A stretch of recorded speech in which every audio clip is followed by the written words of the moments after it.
Yes! Happy Tuesday, everyone. It's great to see Joe Mackey is on today. I wonder what he's been up to.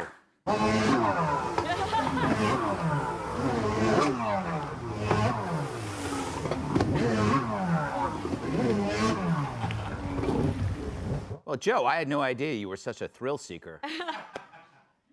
No? No, not really, not. Well, thank you for that. All right, so it's no longer a border crisis. It's an unmitigated border disaster mega crisis. Thousands upon thousands living under a Texas bridge, and not in a good way. You know, if this were spring break and those were partying undergrads, the outrage would be palpable. It's a super spreader event.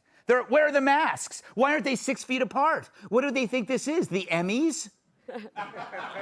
Which raises the obvious question, how did it get this bad? Well, it's simple. The media does its best not to cover bad news when their guy is in office, or in Delaware, or wherever Joe's wandered off to in an open robe, his hands sticky from rocky road. Remember, it's not what they report on, it's what they emit that does the real damage. As long as Democrats are in power, the media holds the reins. Yes, the reins. We'll get to that. Now, Fox covered the border under both Trump and Biden. And the fact is, we'd all be like Biden and Harris, totally clueless about the border if it weren't for Fox News' amazing coverage.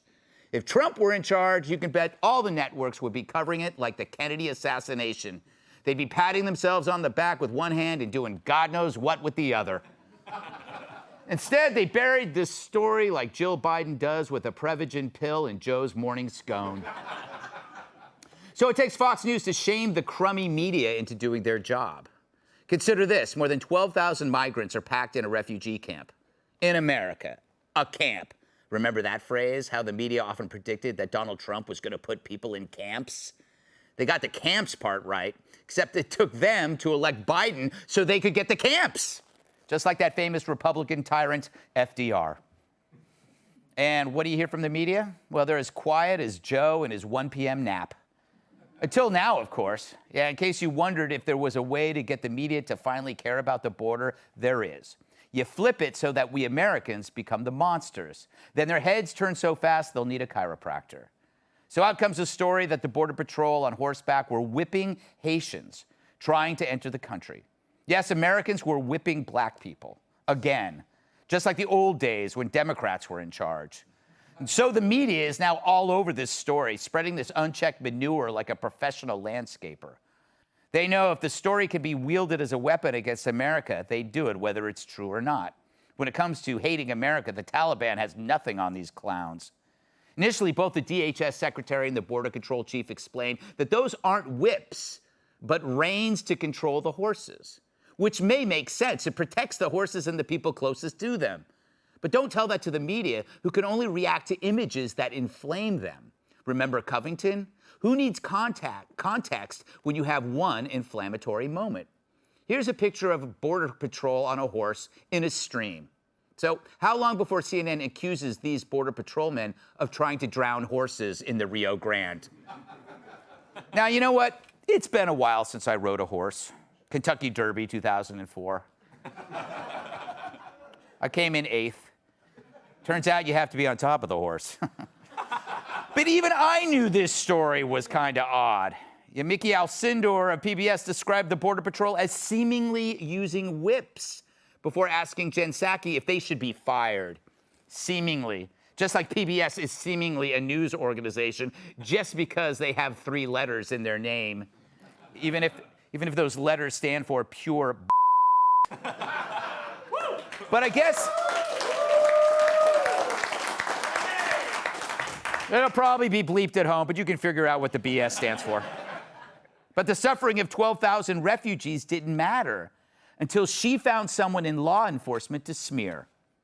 Yamiche, it's all good questions. We just saw this footage. It's horrible to watch. I just have to get more information on it. Again, April, I don't have more information on it. I've also seen the video. I can't imagine what the scenario is where that would be appropriate.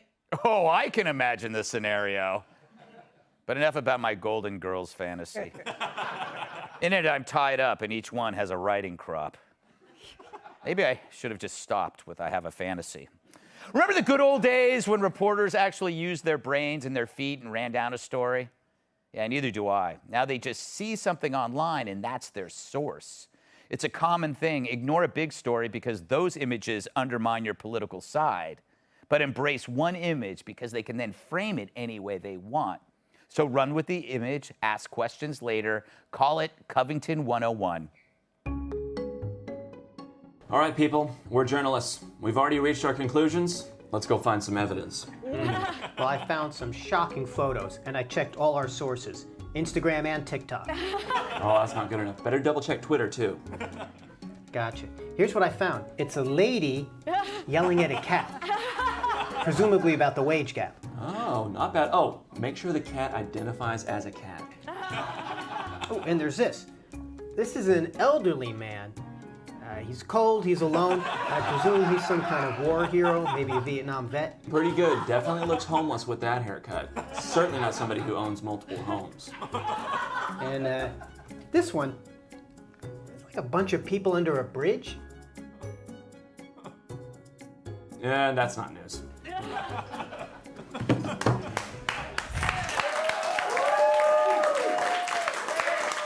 And so this whip story also snagged ABC, who prior to this didn't give a crap about the border crisis. There are alarming images from the Texas border tonight. The White House pressed on them today, calling the images horrific. What were some Border Patrol agents doing? Look at what these agents are doing. Yeah, it's called their job, Muir. Try it sometime. Turns out he's as shallow as a supermodel in a kiddie pool. But he is handsome. And finally, the second dumbest man on CNN, I'll let you figure out the first, goes all in with the slavery analogy. We really are in the throes in this country of figuring out who we are and what we're about. And I was taken aback by a single image that should make you pay attention to a problem. As an image, to me, it does smack of a bygone era of slavery, aided by reports of people being beaten, whether with a riding crop or the reins, most likely. You may be drawn to the desperation of the man trying to escape. Others, in the desperation of keeping our borders safe, of what I believe the former president tried to depict as a brown menace at our border. None of it is new, and it is not isolated. Yes, none of this is new if you mean the hot garbage spewing forth from your gaping, lying pie hole. And I don't blame this jackass for not covering the border. He was too busy defending his corrupt brother and trying to save his job on a network hooked up to a respirator and in grave condition. Don't let his brother near the network. So instead of focusing on the thousands of Haitians living under a bridge, Chris grasped hold of one outrageous image, like it was his favorite plastic dumbbell. And I don't mean Don Lemon. I guess we should be grateful for a liberal media finally paying attention to this crisis that they helped create by getting Biden elected. But it has nothing to do with compassion or journalism.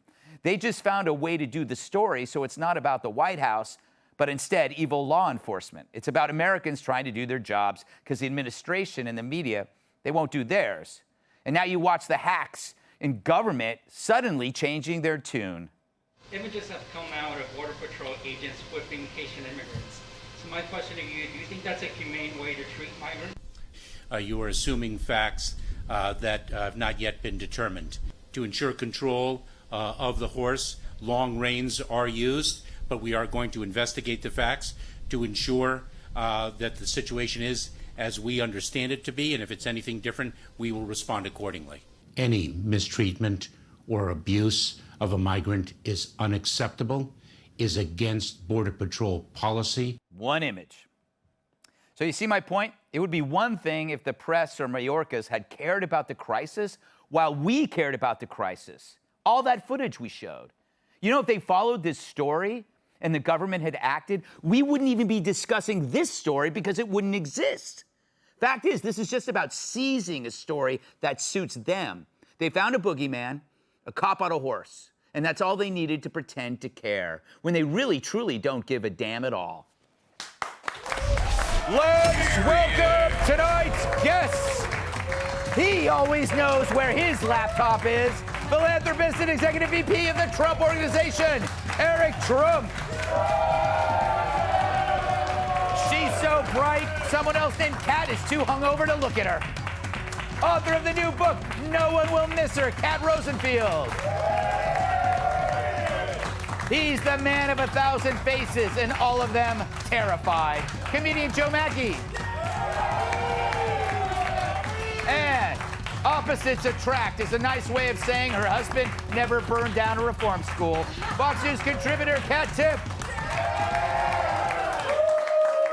All right, Eric, to the important questions. How do you think my sock choice is today? I like your socks, Greg. I'm not so I've got sure. little elephants on my socks, you know? You got It's elephants? Yeah, it's nice. Yeah, I can see the elephants, but I don't know. Mine are very stripy and dotty. I feel a little weird wearing them today. I thought I'd get that out of the way because I noticed you were staring at me and wondering what the hell is wrong with this person. A little bit. Yeah, that's okay. Why do you think the media is now ignored this crisis until now?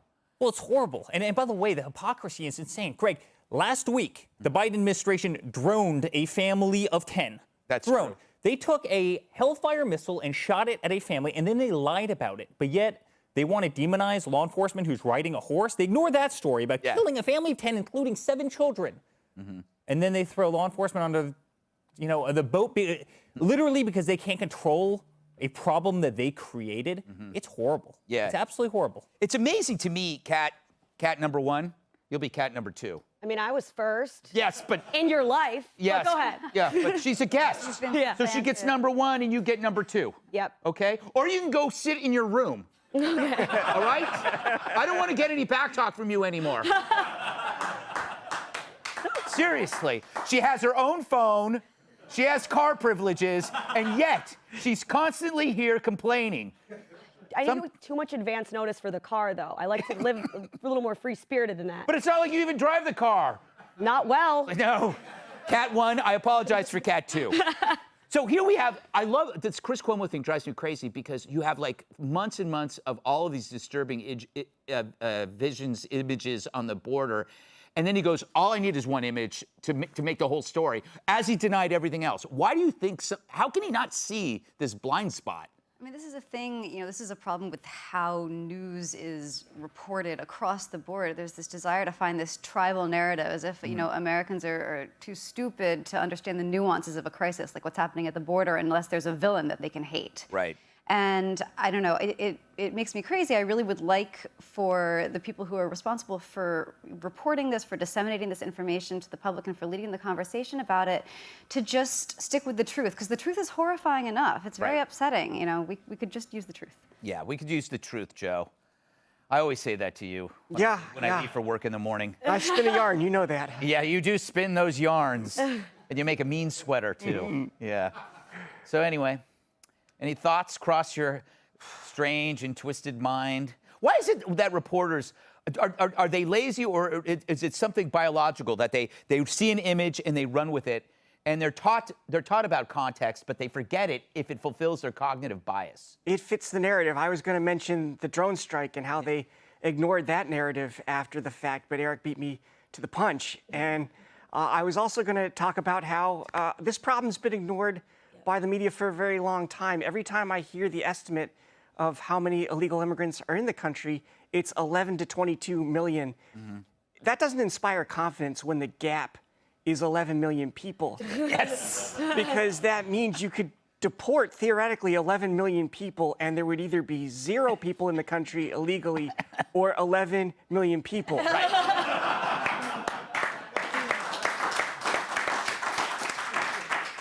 I'm sorry, I'm all messed up from that jet ski. Yeah, it's amazing. It's amazing. How long have you been doing that? Oh, 6 or 7 days. Really? Yeah. You look like you've been doing it for years. I'm a good athlete. You really are. You really are. No, it's amazing. I've been watching that on loop in the hot tub. Cat 2, any final thoughts on this very interesting story? Yeah, I did have a thought, and I haven't heard it anywhere else, and I haven't said it to anyone else. So why not try it out on the show that millions of people watch? Yes. I was looking at this, and obviously, we only ever talk about this when there is a crisis, and Congress should have already been doing something about this. This is their job. This doesn't happen in a system that's not totally messed up. But I did have a thought also. I thought that was the thought. No, I have another one. I have two thoughts. You lied. For two thoughts. Okay. This thought is, do any of these people, do they want jobs? We have so many open jobs. That's true. I am like, look, there's so many job openings. I don't want to take them. If Jessica from New Jersey is too good to work at a restaurant, these people, there's legal ways for refugees to be able to work in this country, and a lot of these people have seen some. Okay? Yeah. They're not going to call out because their boyfriend broke up with them for the third time. Good point. Restaurants are struggling. There's job openings no one will take. But again, the entire system is too messed up and backlogged to allow that. But why not let some of these people work? No, you're talking about fixing a process that makes people who want to come and work here replace people who aren't working here. Yes. Yes. I mean, I would vote for that. But you know what? I don't think anybody would want to work at a restaurant right now where they're going to be accused of being racist because you ask for a vaccine card. Well, I don't know. Well, Jessica can keep working on her fashion blog, and people who want jobs can take the jobs. You know, that was a cheap stab at Jessica and her fashion Well, blog. you know what? You don't know how bad it is. All right.